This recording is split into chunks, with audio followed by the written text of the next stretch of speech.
Très simplement, et c'est un petit peu symbolique qu'on laisse le mot de la fin à des coopératives, notamment pour la Nouvelle-Aquitaine, parce que dans notre région, en plus de ce qui se fait dans d'autres régions françaises, les coopératives ont investi, aux côtés des producteurs, sur les signes d'origine et de qualité.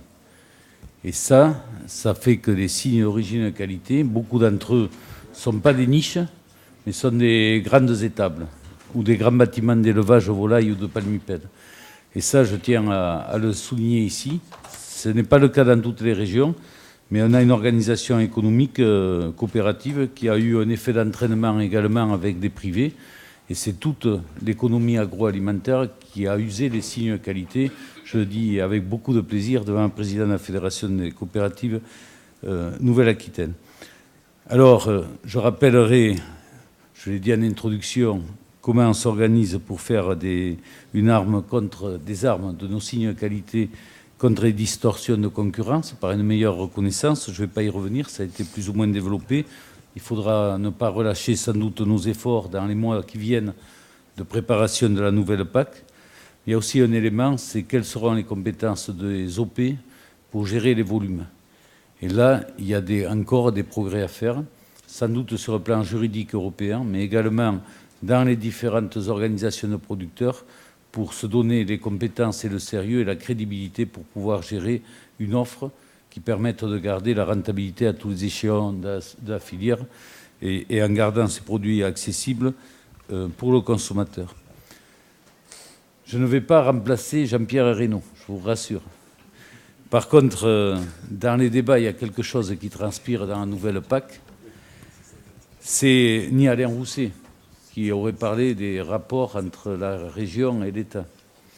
Mais il y a quelque part, et que vous connaissez tous, ce n'est pas la peine que je redise, je redirai beaucoup moins bien que lui, alors que vous savez déjà, vous avez déjà été vacciné. Par contre, dans les débats, ce qui transpire, qu'est-ce qu'on veut comme Europe après 2020 ? Est-ce qu'on veut un axe européen, Europe, qui définit des règles communes et une exécution par les régions d'Europe ? Ou est-ce qu'on veut des politiques d'État qui auront la fâcheuse tendance à faire des règles d'État et à priver les régions de l'exécution de ces politiques, dans de l'adaptabilité au territoire? Donc c'est un choix. Qui c'est qui va faire le choix? Alors je dis devant Jean-Paul Denanot, bien sûr qu'ici on préfère un axe région-Europe.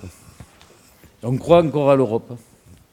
Alors j'ai vu, ou j'ai entendu notre voisin de l'Aveyron mettre en doute le C de l'Europe.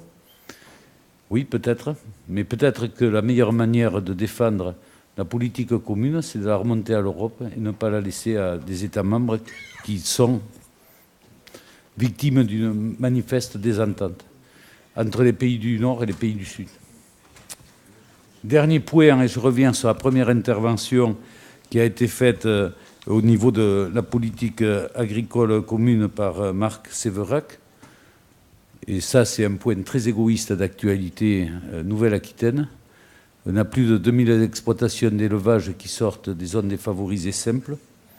Les zones signent de qualité sont les régions du sud de la France et des régions du sud de l'Europe, victimes du changement climatique. Le changement climatique est présenté comme le problème le plus important de ces années à venir, mais n'a pas été abordé comme critère dans la refonte des zones vulnérables dans le zonage.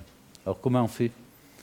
Est-ce qu'on est capable tous ensemble, avec, entre autres, des signes de qualité, mais pas uniquement, de proposer des adaptations de nos agricultures du sud de l'Europe vis-à-vis du changement climatique parce qu'on va être les premiers impactés, ou est-ce qu'on laisse faire recentrer l'argent sur des zones beaucoup moins impactées que les nôtres pour l'avenir? Parce que les zones défavorisées simples ont été mises en place il y a 30 ans ici. C'est sûr qu'on a tardé un petit peu à les réformer, mais dans les 20 ou 30 années, comment seront nos conditions de production sur nos régions du Sud, très souvent, et avec nos signes de qualité. Voilà, donc c'est des réflexions qui méritent d'être avancées sur les deux axes, le changement climatique et le grand choix État ou un axe Europe-région pour les années à venir.